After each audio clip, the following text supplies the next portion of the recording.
Hello there, welcome to a short reflection on Proverbs chapter 25 on this 25th day of November, 1 month exactly to Christmas Day. Working our way through Proverbs, wisdom for life during this month when I celebrate 30 years as a local preacher. Since getting my accreditation, being welcomed as a local preacher in the Methodist Church. It was November 1992 when I was living in Birmingham. Proverbs 25 is full of loads of comparatives, loads of similes. We'll have a look at a load of them. Something is like something else, but it begins in the king's court. More of Solomon's Proverbs compiled by the king's men. It talks about the king's glory, searching out truth. It talks about not exalting yourself before the king, verse 6. Better for the king to say, you come up here, than for you to be up there and be humiliated, verse 7.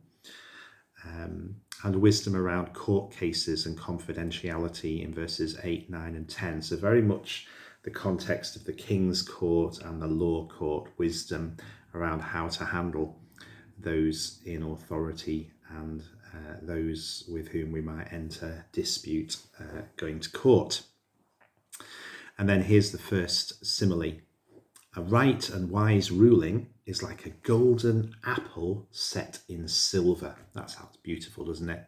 A wise judge's rebuke or correction is like a fine gold earring or ornament. Again, gold and silver. The golden apple set in silver. A right and wise ruling. Rulings, judgments, corrections, discipline, all seen as something precious, like gold and silver, like fine earrings or an ornament. A trustworthy messenger is like a refreshingly cool drink on a hot harvest work day. That's brilliant. Imagine those days when you're super hot, sweating as you work, and a trustworthy messenger is like a cool drink on that day, knowing where to hear wise advice, wise counsel. Patience helps persuade a ruler. A gentle tongue can break a bone, says verse 15. Twice in this chapter, bearing in mind we talk about honey in chapter 24, twice we're told don't eat too much honey. Too much of a good thing can be bad for you, I guess, is the message, isn't it? Verse 16, don't eat too much honey or it'll make you sick, literally vomit. Too much of a good thing. Verse 16, don't overstay your welcome, verse 17. Too much of you and they will hate you. That's an interesting thing to reflect upon. Know when it's time to leave. Know when it's time to move on. Don't overstay your welcome. False testimony can do the damage of a sharp arrow, says verse 18. And relying on unfaithful people is like relying on a broken tooth or a damaged foot. We're getting lots of similes coming up now. Relying on unfaithful people is like relying on a broken tooth, ouch, or a damaged foot. Singing songs to someone with a heavy heart is like taking your coat off on a freezing day or vinegar stinging a wound, verse 20. We're getting lots of pictures of what's wise and what's foolish. And this is one of the verses that really stood out to me. Verse 21 and 22. If your enemy is hungry, give him food to drink.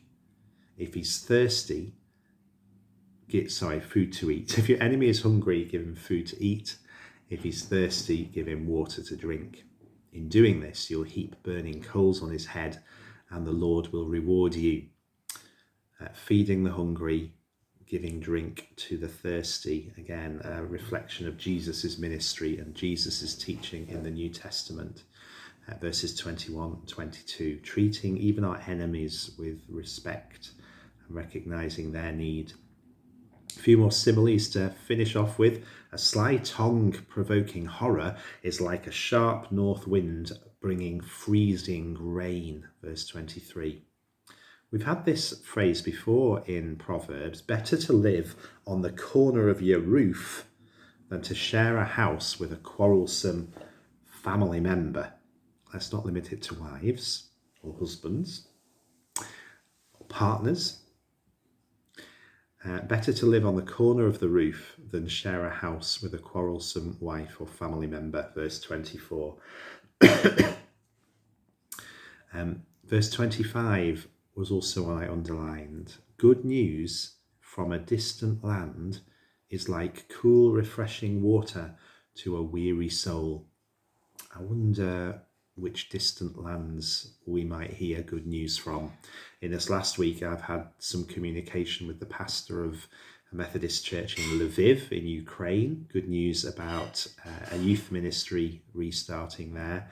I'm reconnecting with friends in Uruguay that we've not seen for many, many years and having a good Zoom with them. That felt like good news from a distant land, and it certainly refreshed me and was like refreshing water to a weary soul. Where might we get good news from a distant land, and how does that nourish and feed us as part of wisdom living on the global map?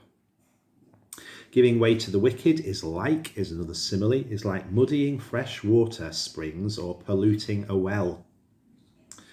And a person out of control is like a city with broken down walls. Lots of these pictures and images through similes in this chapter, Proverbs 25. I wonder for you whether it was about honey and not eating too much honey, being aware of not overindulging, not overstaying our welcome, not thinking more highly of ourselves in the court of the king or in a law court. And then these beautiful images of gold and silver. A wise and right ruling is like a golden apple set in silver. That's quite precious to think about. And a wise judge's rebuke is like a fine gold earring or ornament. And a reminder of the call of all of us who follow the way of Jesus to feed the hungry, to give water to the thirsty, maybe even honey to those who need something to eat. Well, there you go. A snapshot through Proverbs 25. Quite a lot of comparative similes in there, picture language to help us grasp. And I think use our imagination as we walk the way of wisdom for life. Pictures and images and thoughts that the way of wisdom is like this or not like that. I found it really, really helpful. Tomorrow is the 26th of November, and we're moving closer and closer to Advent this weekend, and we'll conclude the book of Proverbs in the next few days. I wonder what wisdom we're going to find in the last few chapters. Thank you for journeying with me. Hope you have a peaceful night, and I will be with you at some point tomorrow, 26th of November, for Proverbs 26. God bless you. Stay wise.